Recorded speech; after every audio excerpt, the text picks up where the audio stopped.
Everyone, welcome to genic. तो जैसा कि आप सभी को ये जी स्कोर का क्वेश्चन जो सिग्नल सिस्टम का ऐप पे मिल गया होगा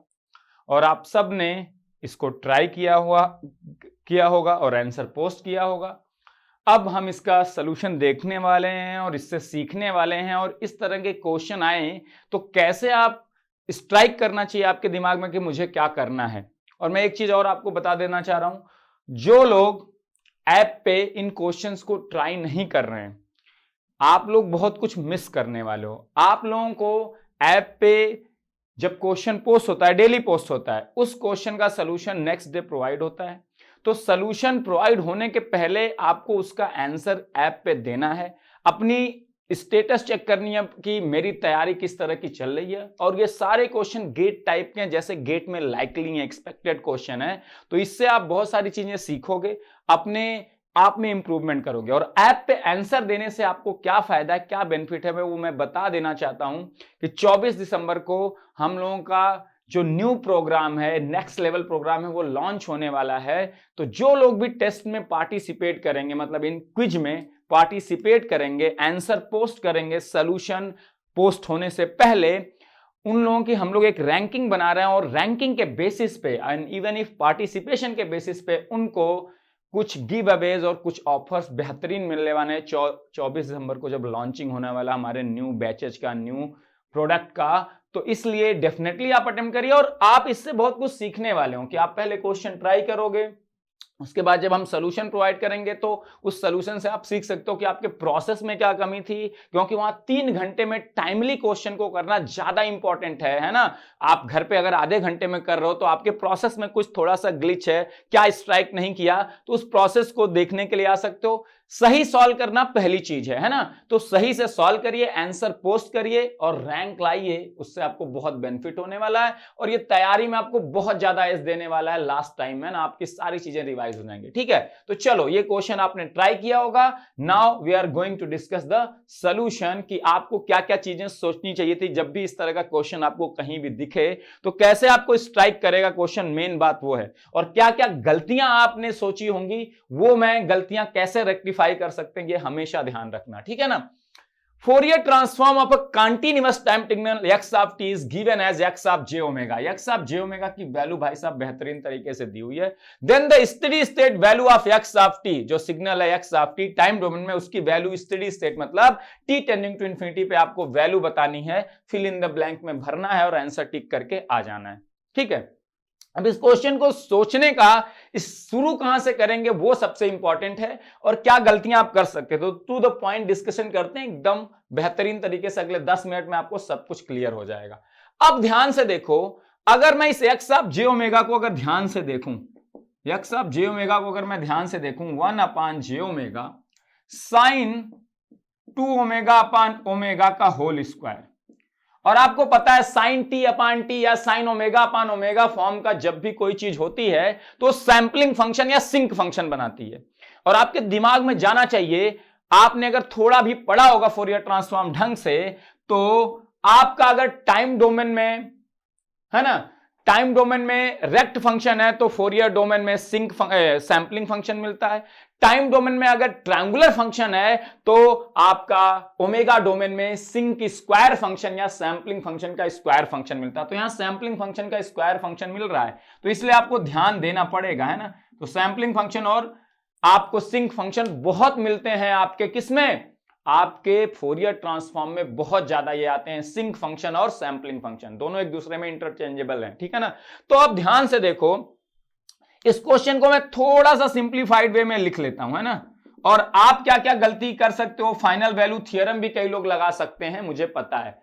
लैप्लास ट्रांसफॉर्म में फाइनल वैल्यू थ्योरम लगाते हैं ना, x t tending to infinity पे वैल्यू निकालने के लिए, वो यहां क्यों नहीं लगा सकते हैं। कुछ लोगों ने लगाया होगा और उनके आंसर में कुछ कमी रही गई होगी और उनका आंसर गलत होगा, अभी देख लेना। कई लोग इसका आंसर 4 निकाले होंगे, but 4 is not the right answer, मैं पहले ही बता दे रहा हूं। इसलिए जो लोग 4 निकाले सोल्यूशन को बड़े प्यार से, बड़े ध्यान से देखना। इसको मैं मान लेता हूं F of omega, let's say इसको मैं मान लेता हूं एफ ऑफ ओमेगा, है ना, जो साइन 2 ओमेगा अपन ओमेगा का whole square f of omega है। और यहां क्या है, 6 पाई डेल्टा ओमेगा है, कोई बात नहीं, इसको मैंने एफ ऑफ ओमेगा मान लिया। अब ध्यान से देखो, एफ ऑफ ओमेगा की अगर मैं बात करूं, एफ ऑफ ओमेगा है कितना, साइन 2 ओमेगा अपान 2 ओमेगा कर दूं, क्योंकि sign T upon T sign 80 upon 80 है ना, तो जो ऊपर आर्गुमेंट है उसी से डिवाइड हो तो उसको हम सैंपलिंग फंक्शन कहते हैं। जैसे सैंपलिंग फंक्शन ऑफ 80 क्या हो जाता है, sine 80 upon 80। Sampling function of a omega क्या होता है, sine a omega upon a omega. तो मैंने 2 से डिवाइड किया, मतलब किससे डिवाइड किया, इसका स्क्वायर है, तो मैंने एक तरह से 4 से डिवाइड किया तो 4 से मल्टीप्लाई कर देता हूं। अब इसको मैं लिख सकता हूं 4 सैंपलिंग फंक्शन ऑफ 2 ओमेगा का square, sampling function of 2 omega का square. Sampling function of 2 omega होगा साइन 2 ओमेगा अपान 2 ओमेगा, उसका स्क्वायर करोगे, उसी का स्क्वायर लिखा हुआ है, सिंपल सी बात है ना। तो 4 इंटू ये आ गया। अब देखो, अगर आप ध्यान से देखोगे F omega into 1 upon j omega है। फोरियर ट्रांसफॉर्म में किसी भी एफ ओमेगा से अगर 1 अपान जे ओमेगा का मल्टीप्लीकेशन है कभी भी, ये चीज आप ध्यान से देखना, 1 अपान जे ओमेगा किसके फोरियर ट्रांसफॉर्म में आता है, आपके दो सिग्नल होते हैं फोरियर, सिग्नम टी का फोरियर ट्रांसफॉर्म आपने पढ़ा होगा 2 अपान जे ओमेगा होता है। सिग्नम टी का फोरियर ट्रांसफॉर्म पढ़ा होगा, सिग्नम फंक्शन का टाइम डोमेन में अगर सिग्नम फंक्शन है तो उसका फोरियर डोमेन में फोरियर ट्रांसफॉर्म 2 अपान जे ओमेगा होता है। और अगर यूनिट स्टेप सिग्नल ले लें टाइम डोमेन में तो इसका फोरियर ट्रांसफॉर्म होता है 1 upon j omega plus pi delta omega, है ना, पाई डेल्टा ओमेगा। ध्यान से देखना यूटी और सिग्नम टी का। और आपको एक चीज बड़े अच्छे से पता है कि टाइम डोमेन में अगर कन्वोल्यूशन करूं तो फ्रीक्वेंसी डोमेन में मल्टीप्लीकेशन होता है। तो अब देखो 1 अपान जे ओमेगा का एफ ऑफ ओमेगा से मल्टीप्लीकेशन हुआ है, 1 अपान जे ओमेगा का किससे मल्टीप्लीकेशन हुआ, एफ ऑफ ओमेगा से, है ना। तो 1 अपान जे ओमेगा अगर देखें सिग्नम टी का फोरियर ट्रांसफॉर्म है, या 1 अपान जे ओमेगा यूटी में भी आता है, दो जगह आता है, आपको दिमाग में बैठाना चाहिए था। हां, यूटी में पाई डेल्टा ओमेगा और अलग से जुड़ा हुआ होता है ना। तो अगर एक चीज और आपने देखी होगी फोरियर ट्रांसफॉर्म में, अगर मैं एफटी सिग्नल ले लूं, एफटी कन्वोल्यूशन यूटी करूं, है ना, ये क्वेश्चन बेसिकली प्रॉपर्टी बेस्ड था, है ना। तो जब भी 1 अपान जे ओमेगा का मल्टीप्लीकेशन हो, सिग्नम को भूल जाओ, सबसे इंपॉर्टेंट कौन हो जाता है, यूटी। कभी भी अगर आपको ओमेगा डोमेन में किसी एफ ऑफ ओमेगा से 1 अपान जे ओमेगा के फंक्शन का मल्टीप्लीकेशन कहीं दिखे तो आप समझ जाओ आपका यूनिट स्टेप सिग्नल इन्वॉल्व हो गया, क्योंकि यूनिट स्टेप सिग्नल में 1 अपान जे ओमेगा आता है। मैं सिग्नम को भूल जाओ, यूनिट स्टेप सबसे इंपॉर्टेंट है ना। मैंने यहां सिग्नम का भी लिख दिया ताकि आपको पता हो कि सिग्नम का भी 1 अपान जे ओमेगा या 2 अपान जे ओमेगा के फॉर्म में फोरियर ट्रांसफॉर्म होता है। लेकिन अगर कभी भी किसी एफ ऑफ ओमेगा सिग्नल का 1 अपान जे ओमेगा से मल्टीप्लीकेशन दिख जाए, आप समझ जाओ यूटी सिग्नल आ गया पिक्चर में, है ना। और मल्टीप्लीकेशन ओमेगा डोमेन में कब होता है, जब टाइम डोमेन में कन्वोल्यूशन, जैसे एफटी कन्वोल्यूशन यूटी करें तो ये आता है, अगर आपका क्या आ जाएगा, एफ ऑफ ओमेगा है फोरियर ट्रांसफॉर्म एफटी का इंटू यूटी का होता है 1 upon j omega plus pi delta omega, ये आपने पढ़ा होगा। और यहां से आ जाएगा 1 upon j omega f of omega plus f of omega delta omega, pi तो यहां है ही, तो f of omega delta omega. Delta omega केवल ओमेगा इज इक्वल टू 0 पे एग्जिस्ट करता है, डेल्टा फंक्शन केवल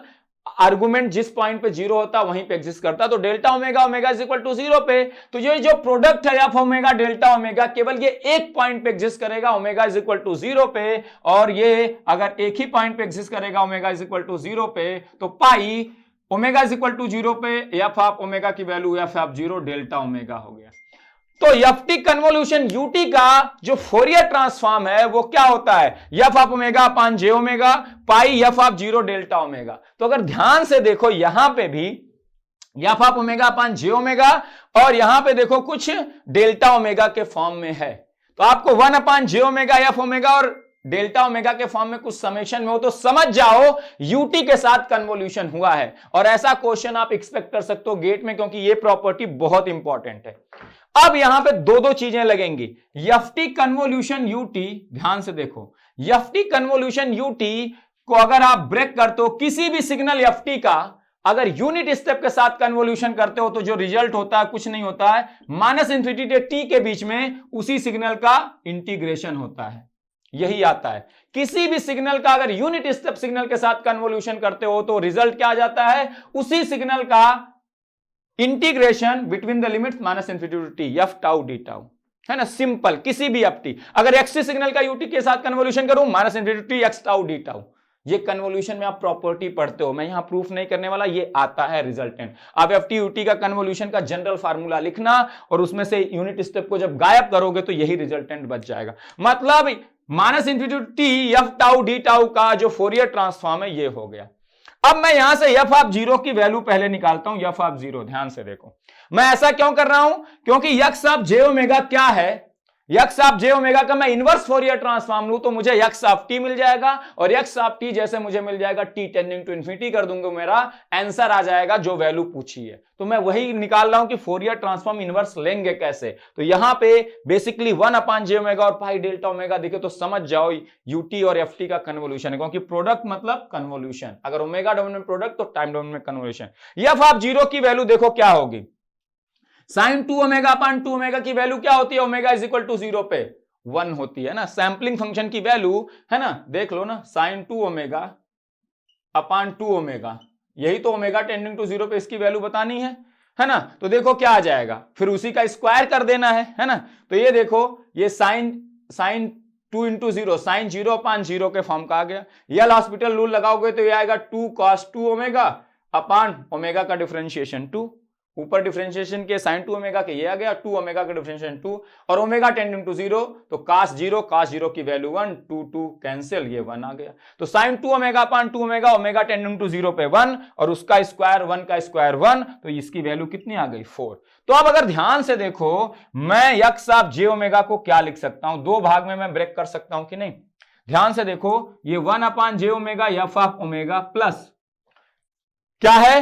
पाई f of 0 delta omega, f of 0 की वैल्यू कितनी है 4, तो 4 पाई डेल्टा ओमेगा, तो यहां 6 पाई डेल्टा ओमेगा है, तो मैं इसको लिख सकता हूं क्या, F of 0 pi delta omega. ये तो एक साथ मैंने कर लिया, मैंने क्या एफ ऑफ 0 की वैल्यू 4 है तो 4 पाई डेल्टा ओमेगा यहां ले लिया, बच क्या गया 2 पाई डेल्टा ओमेगा बच गया।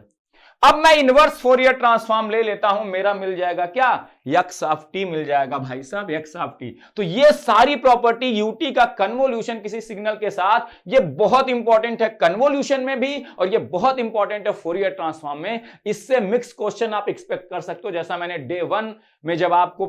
बताया था कि सिग्नल सिस्टम से कहां से क्वेश्चन एक्सपेक्ट कर सकते हो, तो ये मैंने चीज आपको बताई थी। तो ये बहुत इंपॉर्टेंट है। इनवर्स फोरियर ट्रांसफॉर्म लेते हैं, यक्स ऑफ जे ओमेगा का इनवर्स फोरियर ट्रांसफॉर्म कितना, x of t 1/j omega f omega plus f of 0 pi delta omega, इसका इनवर्स फोरियर ट्रांसफॉर्म क्या है, minus infinity to t f of tau d tau plus, है ना। अब देखो इस सिग्नल का इनवर्स फोरियर ट्रांसफॉर्म आ गया minus infinity to t f tau d tau plus इस सिग्नल का इनवर्स फोरियर ट्रांसफॉर्म, है ना। इस सिग्नल का इनवर्स फोरियर ट्रांसफॉर्म क्या होता है, 1 लेते हो डीसी सिग्नल टाइम डोमेन में तो उसका इनवर्स उसका फोरियर ट्रांसफॉर्म आता है 2 पाई डेल्टा ओमेगा, तो 2 पाई डेल्टा ओमेगा का इनवर्स फोरियर ट्रांसफॉर्म कितना आ गया 1 आ गया टाइम डोमेन में। टाइम डोमेन में एक डीसी सिग्नल 1 ले लो, 1 का फोरियर ट्रांसफॉर्म होता है 2 पाई डेल्टा ओमेगा, तो 2 पाई डेल्टा ओमेगा का इनवर्स फोरियर ट्रांसफॉर्म ये आ गया। तो एक्सटी की वैल्यू बेटा इतनी आ गई। अब हमें यही फाइंड आउट करना है x t t tending to infinity पे। तो अब मुझे क्या पता करना है, यहां एफ टाउ डी टाउ है, एफ टाउ किसका इनवर्स फोरियर ट्रांसफॉर्म है या एफ टी किसका इनवर्स फोरियर ट्रांसफॉर्म है, इस सिग्नल एफ ऑफ ओमेगा का, जो कि एफ ऑफ ओमेगा है कितना 4 सैंपलिंग फंक्शन ऑफ 2 ओमेगा का होल स्क्वायर। अब इसी को सॉल्व करना है, इसी को सॉल्व कर लेते हैं, एफ टी पता कर लेते हैं, फिर एक्स टी पता चल जाएगा, एक्स टी पता चल जाएगा तो एक्स टी से वैल्यू। बहुत सिंपल है बेटा, बहुत सिंपल है, ठीक है ना। अब ध्यान से देखो एफ ऑफ ओमेगा है कितना 4 सैंपलिंग फंक्शन ऑफ 2 ओमेगा का होल स्क्वायर। और आपको पता है, अगर मैं आपको बताऊं, ये मैंने पढ़ाया भी है इवन क्रैश कोर्स में, अगर मैं कोई ट्रायंगल लूं, क्या लूं, ट्रायंगल लूं टाइम डोमेन में, कोई सिग्नल एफ ऑफ टी लूं, ट्रायंगल लूं टाइम डोमेन में, है ना, ये टी है, अगर ये माइनस ए से ए के बीच में है और लेट से ये बी है, माइनस ए से ए के बीच में नहीं, लेट से ये माइनस 2a से 2a के बीच में है, थोड़ा सा इजी हो जाएगा। तो इसका जो फोरियर ट्रांसफॉर्म होता है, Fourier transform of A triangle in a frequency in a time domain, time domain में एक ट्रायंगुलर सिग्नल लिया, ट्रायंगुलर सिग्नल कैसा, सिमेट्रिकल सिग्नल, जैसा वाई एक्सिस के राइट में उसी की मिरर इमेज वाई एक्सिस के लेफ्ट में। देखो यहाँ 2a विड्थ यहाँ है तो माइनस यहां भी 2a विड्थ यहां पे है, एकदम सिमेट्रिकल ट्रायंगुलर वेव लिया, y एक्सिस के अबाउट सिमेट्रिकल ट्रायंगुलर वेव अगर लेते हैं तो उसका फोरियर ट्रांसफॉर्म क्या होता है, इस ट्रायंगल की एरिया कितनी हो जाएगी 1/2 इंटू 4a इंटू b, कितना हो जाएगा 2ab area of the triangle 1/2 4a into b, तो 4ab/2 2ab into sampling function of omega into width by 4 का whole square, sampling function of omega into width by 4, triangle का जो width है, width कितना है बेटा 4a है, width by 4 आ जाएगा a, 4a/4 आ जाएगा a, इसका होल स्क्वायर। ये होता है किसी ट्रायंगुलर वेव का डायरेक्टली फोरियर ट्रांसफॉर्म। क्या आता है, इस ट्रायंगल का एरिया कितना है, ये एरिया है ना, तो अगर नहीं याद है तो याद कर लो जिन लोगों को पहली बार पढ़ना है, ये एरिया ऑफ द ट्रायंगल है, और यहां पे ये क्या है सैंपलिंग फंक्शन ऑफ ओमेगा, क्योंकि ओमेगा का फंक्शन आएगा, इंटू ये क्या है विड्थ बाई 4, तो sampling function of omega into width by 4 और उसका सैंपलिंग फंक्शन का पूरे का होल स्क्वायर। तो मेरे केस में 4 into sampling function of 2 omega का whole square, omega into width by 4, मतलब विड्थ बाई 4 कितना है 2 है, ए की वैल्यू यहां कितनी है 2 है, अगर ध्यान से देखो तो ए की वैल्यू 2 है, मतलब यहां कितना रहा होगा ये 4 रहा होगा, 2 इंटू 2 माइनस 2 इंटू 2 माइनस 4। अब देख लो आप जब इसका विड्थ है 8/4 करोगे तो ओमेगा इंटू 8/4 2 ओमेगा आ जाएगा कि नहीं। अब देखो इसका, अब मैं ये b की वैल्यू कितनी ले लूं, है ना, b की वैल्यू मैं ले लो 1 ले लूं, देखो 4 आ जाएगा, 1/2 इंटू 8 इंटू 1 4 आ जाएगा। तो इस ट्रायंगुलर सिग्नल ft का फोरियर ट्रांसफॉर्म कितना आ जाएगा, जो 1 - 4 ft है, इसका एरिया आ गया 4, सैंपलिंग फंक्शन ऑफ 2 ओमेगा इसका whole square, sampling function of omega into width by 4 कितना हो गया 8 है, विड्थ बाई 4 आ गया 2, तो सैंपलिंग फंक्शन ऑफ 2 ओमेगा का होल स्क्वायर, मतलब इस एफ ओमेगा का इनवर्स फोरियर ट्रांसफॉर्म ft कितना आ गया, ये सिग्नल आ गया। अब ध्यान से देखो मुझे क्या पता करना है, मुझे xt पता चल चुका है, x ऑफ इंफिनिटी की वैल्यू पता करनी है t टेंडिंग टू इंफिनिटी पे, तो जहां जहां t है राइट साइड में वहां इंफिनिटी रख दो, तो यह आ गया -infinity to infinity f tau d tau plus 1, और -infinity to infinity f tau d tau, इसको मैं -infinity to infinity ft dt कहूं, कोई दिक्कत है, ft dt कहूं या f टाउ d टाउ कहूं बात सेम है, या fx dx कहूं बात सेम है, और fx dx f tau d tau ft dt ये क्या बता रहा है, एरिया अंडर कर्व, और -इंफिनिटी से इंफिनिटी का इंटीग्रेशन का क्या मतलब, total area under curve under signal ft या अंडर सिग्नल f टाउ, इस t वेरिएबल को मैं टाउ कर दूं तो ये f ऑफ टाउ हो जाएगा, तो f ऑफ टाउ टाउ यही सिग्नल दिखेगा, इसको ft dt लिखूं तो ft t यही सिग्नल दिखेगा। तो ये बता रहा है ft सिग्नल का टोटल एरिया अंडर कर्व, क्योंकि इसको मैं अगर आगे चेंज करके टाउ की जगह t लिख दूं तो कोई दिक्कत है क्या, ft dt कह दूं प्लस 1,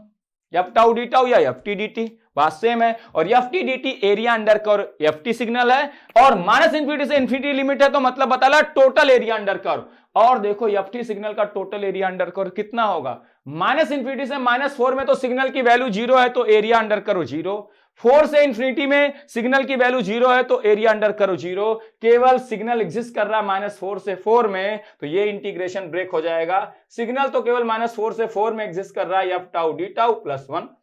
मतलब f tau d tau between -4 to 4 क्या बता रहा है, एरिया ऑफ सिग्नल ft या area of signal f tau in the range -4 to 4, तो इस ट्रायंगल का एरिया कितना है बेटा बता दो, 1/2 1 इंटू 8, ये एरिया है 4, तो इस चीज की वैल्यू आ गई 4, और 4 प्लस ये डीसी सिग्नल 1 है, तो 4 + 1 कितना आ गया 5। बहुत लोगों ने लैप्लास ट्रांसफॉर्म लगा के वैल्यू निकाली थी 4, मुझे पता है निकाली होगी, लेकिन आंसर है क्या आपका 5, आंसर क्या है 5। कई लोगों ने क्या किया, कई लोगों ने फाइनल वैल्यू थ्योरम लगाने की कोशिश करी होगी, मुझे पता है उसमें गलती क्या है मैं अभी बता देता हूं, उसमें गलती क्या है मैं अभी बता देता हूं, है ना, उसमें गलती क्या है मैं अभी बता देता हूं, ठीक है ना, उसमें गलती क्या है मैं अभी बता देता हूं, ठीक है। चलो ये आपका एरिया अंडर कर्व, तो इसीलिए आपको छोटे छोटे मैथमेटिकल चीजें पता है तो आप चीजें कर सकते हो। आपको ट्रायंगुलर वेव फॉर्म का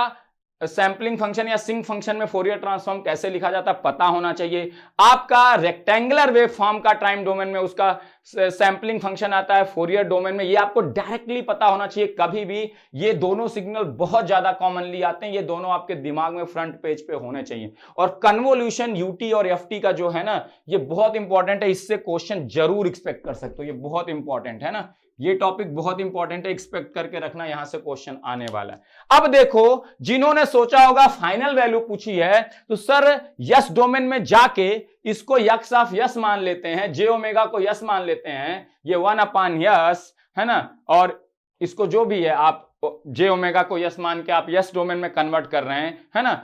या जे ओमेगा 1 यस आपने कॉमन ले लिया और ये पूरा यस डोमेन में बना दिया, यहां पे भी 1 यस कॉमन लेंगे तो यस से मल्टीप्लाई हो जाएगा। ये सारी चीजें आप करके और आप क्या करते हो, यस एफ एस लगा दिए होगे। कई लोग यस एफ एस लिमिट क्या होता है, टी टेंडिंग टू इन्फिनिटी पे वैल्यू चाहिए तो यस टेंडिंग टू 0 पे यस एफ एस की वैल्यू आपने बता दी। यस एफ एस किया आपने तो ये वाला टर्म पूरा 0 हो जाएगा क्योंकि यहाँ यस से मल्टीप्लीकेशन है। 1/s हमने कॉमन ले लिया,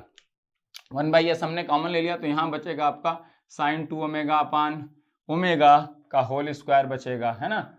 2 ओमेगा को, है ना, ओमेगा को यस डोमेन में जैसे लिखना हो यहां पे ये चीज बचेगी। अब s f s s into x s करते हैं आप और limit s tending to 0, final value theorem से टी टेंडिंग टू इन्फिनिटी पे एक्स टी की value limit s tending to 0 s x s की वैल्यू, तो वहां से होता क्या, यस एक्सेस करते तो आपका ये यस इंटू 1/s कैंसिल हो जाता, आपका बचता क्या, साइन 2 ओमेगा अपान ओमेगा का होल स्क्वायर, इसकी वैल्यू, और यस टेंडिंग टू 0 है मतलब ओमेगा टेंडिंग टू 0 है, क्योंकि यस इज इक्वल टू आपने जे ओमेगा रखा तो आपने क्या कर दिया, लिमिट ओमेगा टेंडिंग टू 0, और यहां यस टेंडिंग टू 0 करोगे तो ये वाला टर्म आपने 0 कर दिया। अब ओमेगा टेंडिंग टू 0 पे इसकी वैल्यू कितनी आ गई, 4, और ये आंसर गलत हो गया। अब इस प्रोसेस में गलती क्या मैं बता देता हूं, क्योंकि ये प्रोसेस कुछ लोग फॉलो कर सकते थे और गलती कर सकते थे, ये सबसे बड़ी चीज है ना, क्योंकि एक्सेस में आपने जे ओमेगा को क्या मान लिया, यस, तो 1/s into sum f of omega आ गया, और यहां पे 6 पाई डेल्टा ओमेगा, 1/s आपने कॉमन ले लिया तो बच गया साइन 2 ओमेगा अपन ओमेगा का whole square plus s into 6 pi delta omega बच गया। अब आपने यस टेंडिंग टू 0 किया इंटू यस एक्सेस करते हैं फाइनल वैल्यू के लिए, s tending to 0 s x s किया तो 1/s into yes cancel out हो गया, बच क्या गया, साइन 2 ओमेगा अपन ओमेगा का whole square plus s 6 pi delta omega. अगर यस टेंडिंग टू 0 है और s is equal to j omega है तो ओमेगा टेंडिंग टू 0 है, जे तो कांस्टेंट है इमेजिनरी, तो आपने यहां ओमेगा टेंडिंग टू 0 कर दिया साइन 2 ओमेगा अपन ओमेगा का whole square plus s tending to 0 है तो यस की वैल्यू 0 रख दी, यहां बाकी चीजें तो पाई डेल्टा ओमेगा है, अगर 0 हो गया तो 0 इंटू समथिंग आपने 0 कर दिया और यहां से आपने 4 आंसर निकाल दिया, गलत है।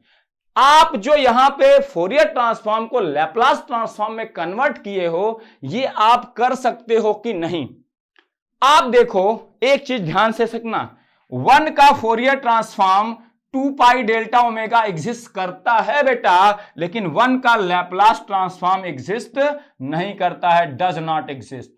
है ना। डीसी सिग्नल का फोरियर ट्रांसफॉर्म तो एग्जिस्ट करता है, बट डीसी सिग्नल का लैप्लास ट्रांसफॉर्म एग्जिस्ट नहीं करता है, समझ में आई बात।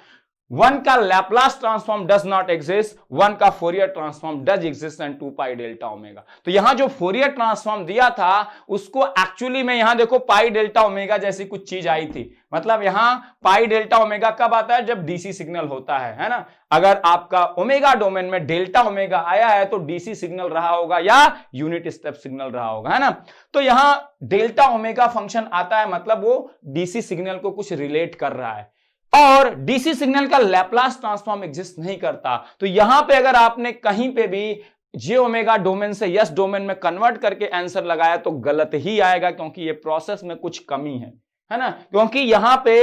लैप्लास और फोरियर ट्रांसफॉर्म दोनों एग्जिस्ट नहीं कर रहे हैं। जैसे जो सिग्नल आपका निकल के आया था एक्सटी सिग्नल, अगर ध्यान से देखोगे तो ये minus infinity to t f tau d tau plus 1 आया था। इस सिग्नल का लैप्लास ट्रांसफॉर्म एग्जिस्ट करता है, आप जाके देखना,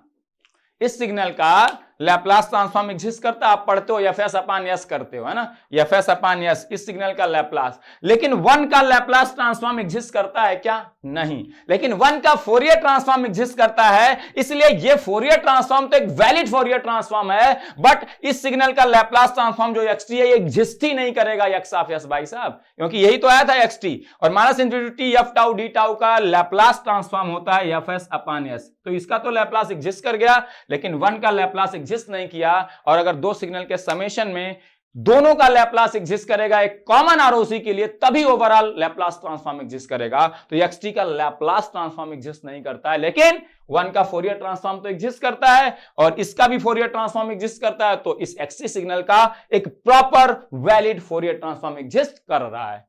इसीलिए आप कभी भी फोरियर ट्रांसफॉर्म गिवन है तो आपको स्टेडी स्टेट वैल्यू पूछी गई तो यस डोमेन में मत चले जाना, नहीं तो गलती होने के बहुत चांस है। और अगर खासकर डेल्टा ओमेगा फंक्शन हो फोरियर ट्रांसफॉर्म में, तो आप कभी भी गलती से भी ओमेगा डोमेन को यस डोमेन में मत ले जाना। और यस डोमेन से ओमेगा डोमेन में आने के लिए भी एक कंडीशन होती है कि अगर आरओसी में sigma is equal to 0 line या इमेजिनरी एक्सिस इंक्लूड हो रही है लैप्लास ट्रांसफॉर्म में, तभी लैप्लास ट्रांसफॉर्म में s is equal to j omega रखोगे तो एक वैलिड फोरियर ट्रांसफॉर्म आ जाएगा। अदरवाइज आप नहीं कर सकते। लैप्लास ट्रांसफॉर्म में ऐसा नहीं है कि s is equal to j omega रख दो और हमेशा फोरियर ट्रांसफॉर्म मिल जाएगा, ऐसा नहीं है। अगर आरओसी में sigma is equal to 0 line है, फिर s is equal to j omega रखोगे तो आप लैप्लास ट्रांसफॉर्म से उस सिग्नल के फोरियर ट्रांसफॉर्म पे पहुंच जाओगे, अदरवाइज नहीं। समझ में आई बात? तो यहां ये गलती आपसे हो सकती थी, और बहुत लोग 4 आंसर फाइनल वैल्यू थ्योरम, क्योंकि जैसे t10 इंटू इन्फिनिटी दिखता है ना, आपकी बांछें खिल जाती हैं कि